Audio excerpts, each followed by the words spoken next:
Oh, I love everything about the Miracle Mile Cafe. No, seriously, if I'm doing my breakfast, I love the corned beef hash and the cinnamon roll pancakes. Everyone has to try one of those. It's just a real happy place to be, and you know you're going to get a really nice meal. You can eat inside or you can eat outside. You can have gluten, you can have gluten-free. You can have meat, you can have vegetarian, you can have vegan. And they ask every time you order something. Honestly, these are the best pancakes I've ever had, hands down. And we are pancake connoisseurs in our family, for sure. Rowan, they want to know how you like your food. Because it's so good. Yeah. For the Marin Council of Chambers, I'm Stephanie Plant. This is We Are One Marin. Today, the proof is in the pudding, or in this case, the pancakes, as you heard from her customers.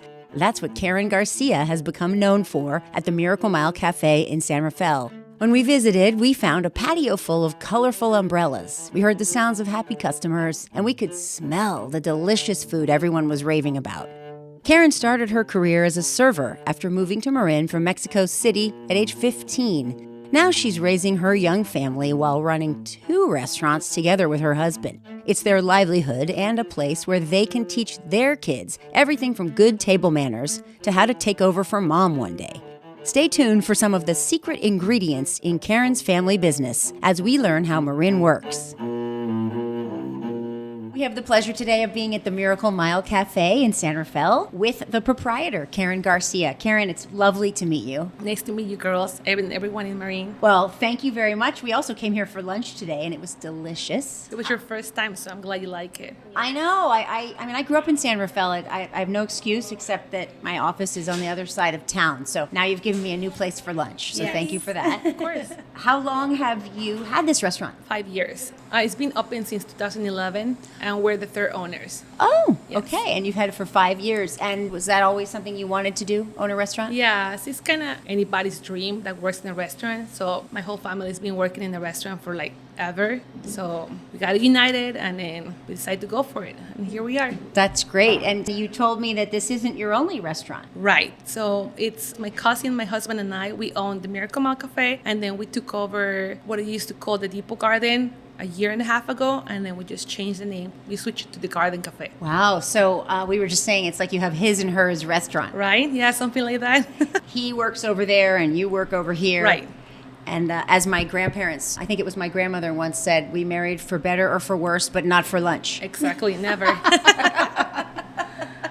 And did you grow up in a family of cooks? Not really. Actually, I'm a bad cook.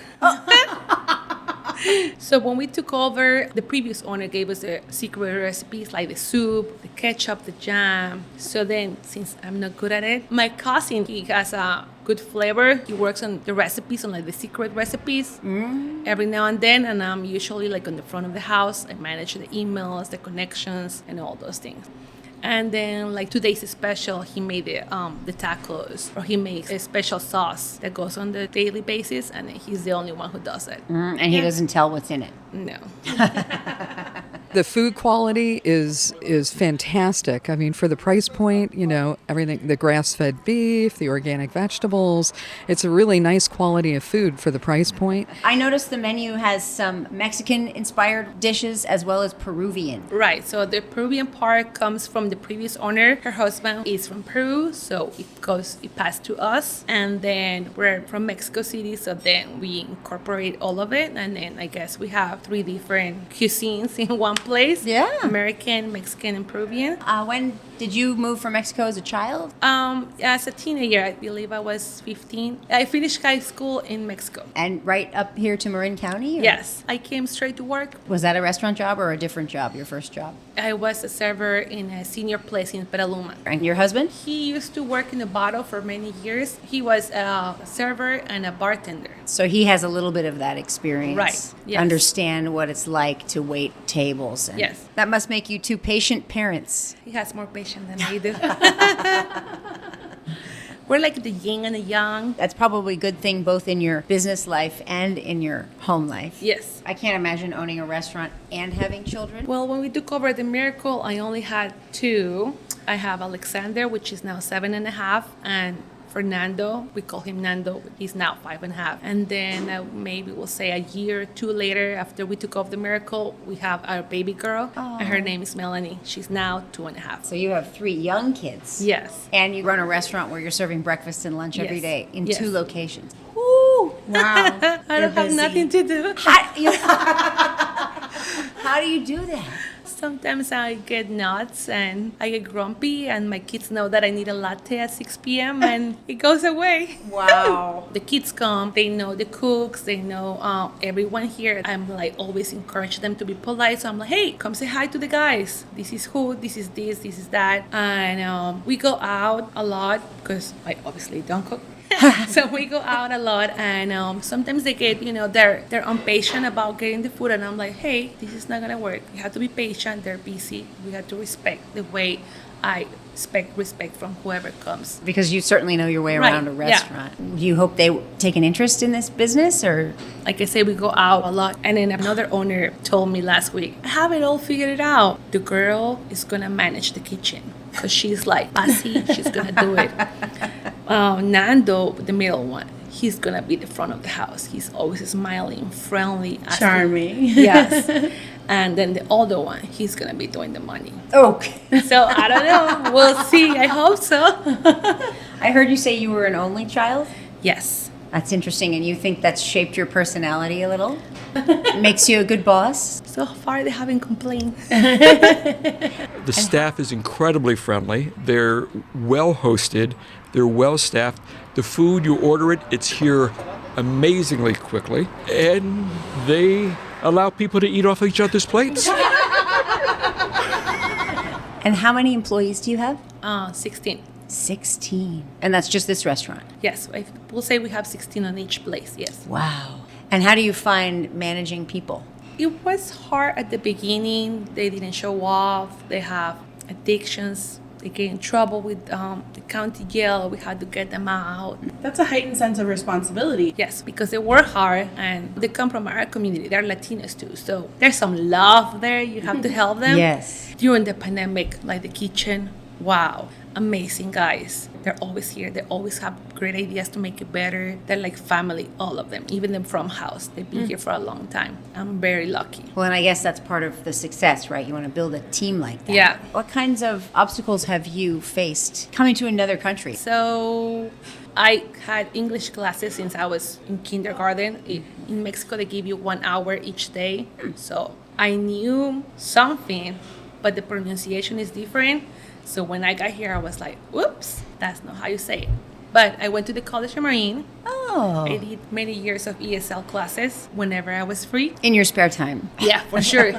So you've been in Marin since you were a teenager. Has it been a good place for you? Yes, it's really nice. The customers are nice. They're very friendly. They like us. The beginning was a little bit hard, but we get to know each other and they like us. We like them too. Hard because they were used to the previous owner? Yes, and because I don't think there's too many Latino business. So they were scared we were going to change the place. But we keep the recipes and we make it more. Our menu is huge, so. I would imagine that's a challenge as you're taking over. People sort of want things to stay the way Yes. they were. Yeah, Or- if it's your go-to spot, Yeah. you don't want it to change. So I think it's cool that you've kind of paid homage to the previous owners. Yeah, and- yeah, for sure. Yeah. And enhanced along the way.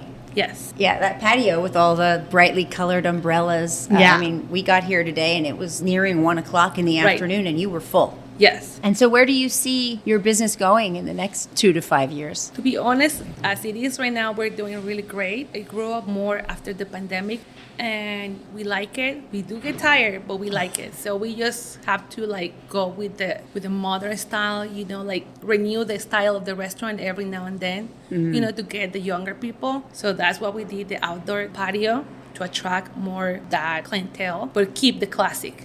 Yes, we have cocktails, but hey, we still have coffee, whatever you need to bring everyone from the family to the table. How long have you had the patio? After the pandemic. Right, because you Yeah. started serving outside. Yes. And did you stay open most of that time? Yes, so as soon as everything closed, our sales went down for like a couple weeks. My cousin was like, we should close, nobody's here. And as a single child, I like to do my own way. So I was like, we have to stay open. We can do this. And like I say, you have to learn how the business is growing in different ways. So on that time, I have to learn Instagram. I had to repost, how to use the hashtag. And it was like constant posting. And then suddenly, I will say maybe after the month, it goes $1 each day. And I was like, I have to do more.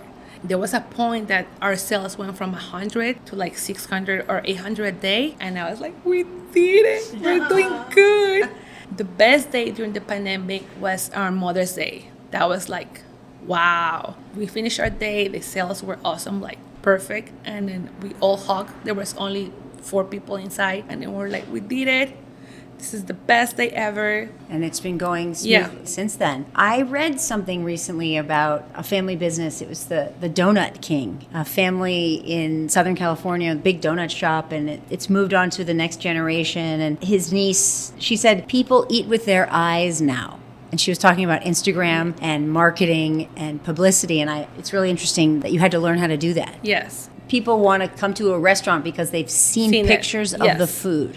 Yes. Even now, there's still things that I have to learn. I have new customers, and they bring the newspaper, or they told me they saw us or something, and I'm like, oh, that's so cute. Oh, that's great. We're excited about shining a little more light on your business, and I'm always motivated and inspired by businesses that are owned by women, too. So it's a pleasure to highlight the hard work that you're doing. Thank you. I'm sure your staff feels it too, and they feel lucky to be here. Thank you. So again, the Miracle Mile Cafe, 7 days a week. You can find Karen Garcia, her giant menu, and excellent patio. Thank you. The Miracle Mile Cafe. Yes. Well, thank you so much for joining us. Thank you, ladies. It's a really relaxed atmosphere where the staff and management are really welcoming and inviting, and bringing our kids here is really nice because we can sit, relax, have a nice meal. We're not worried about things being too stuffy or frilly. It's incredible food and a great environment.